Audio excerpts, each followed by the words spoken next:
اسلام آباد سے ملک نیب کی رپورٹ کے مطابق وکلاء کے ایک طبقے اور پی ٹی آئی کی جانب سے شدید تنقید کے باوجود جوڈیشل کمیشن آف پاکستان نے سپریم کورٹ کے 2 ریٹائرڈ ججوں کو 1 سال کے لیے عدالت عظمیٰ کے ایڈ ہاک جج کے طور پر تعینات کرنے کی منظوری دے دی۔ جمعے کو چیف جسٹس آف پاکستان قاضی فائز عیسیٰ کی صدارت میں دونوں ریٹائرڈ ججوں کی نامزدگیوں پر غور کرنے کے لیے جی سی پی کا اجلاس ہوا۔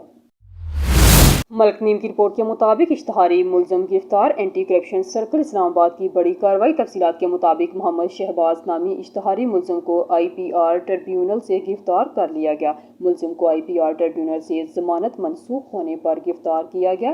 ملزم کے خلاف سال 2013 میں مقدمہ درج ہوا تھا۔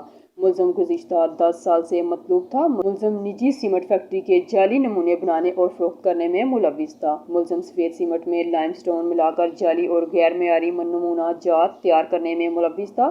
ملزم نجی سیمنٹ فیکٹری کے ساکھ متاثر کر رہا تھا۔ ملزم پیکنگ کے لیے نجی کمپنی کے پیکنگ بیگز استعمال کرتا تھا۔ ملزم کو گرفتار کر کے تفتیش کا آغاز کر دیا گیا ہے۔ ملک نیب کی رپورٹ کے مطابق ٹیکسلا کے علاقے میں 13 محرم الحرام کے مرکزی جلوس کے حوالے سے راولپنڈی پولیس کے مؤثر سیکورٹی انتظامات۔ ایس پی پوٹوہار جلوس کے ہمراہ رہ کر تمام سیکورٹی انتظامات کی سپرویژن کر رہے ہیں۔ ایس ڈی پی او ٹیکسلا، ایس ایچ او واہ کینٹ بھی ہمراہ ہیں۔ ایس پی او پوٹوہار ناصر نواز نے پوائنٹ وائز تمام سیکورٹی ٹریفک انتظامات کا جائزہ لیا اور متعلقہ افسران کو ضروری ہدایات دیں۔ مرکزی جلوس پر راولپنڈی پولیس کے 1200 افسران و جوان ڈیوٹی کے فرائض سر انجام دے رہے ہیں۔ ٹریفک کی روانی کو برقرار رکھنے کے لیے ٹریفک پولیس کے 50 افسران جوان تعینات کیے گئے ہیں۔ ڈیوٹی پر مامور افسران الرٹ ڈیوٹی کو یقینی بنائیں۔ تمام سینئر افسران ڈیوٹی کو چیک اور بریف کریں۔ ملک نیب کی رپورٹ کے مطابق چیف جسٹس آف پاکستان قاضی فائز عیسیٰ نے ہفتے کے روز کہا کہ اگر قومی اور صوبائی اسمبلیوں کی مخصوص نشستوں پر سپریم کورٹ کے فیصلے کے خلاف نظر ثانی درخواستوں کو ابھی سماعت کے لیے مقرر نہیں کیا گیا تو یہ ناانصافی اور ناانصافی ہوگی۔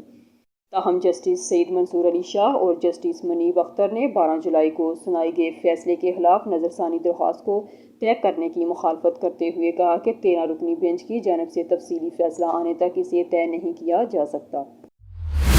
ملک نیب کی رپورٹ کے مطابق ہیگ میں قائم بین الاقوامی عدالت انصاف کے فیصلے کا فلسطینی قیادت نے فوری طور پر خیر مقدم کیا، جس نے اسے تاریخی قرار دیا لیکن اسرائیل کے جھوٹ کا فیصلہ قرار دیا۔ آئی جی سی کا بیان، جسے مشاورتی رائے کا کہا جاتا ہے، پابند نہیں، لیکن یہ حماس کے خلاف اسرائیل کی جنگ میں ہلاکتوں اور 7 اکتوبر کو گروپ کے حملے کے نتیجے میں ہونے والی تباہی پر بڑھتی ہوئی تشویش کے درمیان آیا ہے۔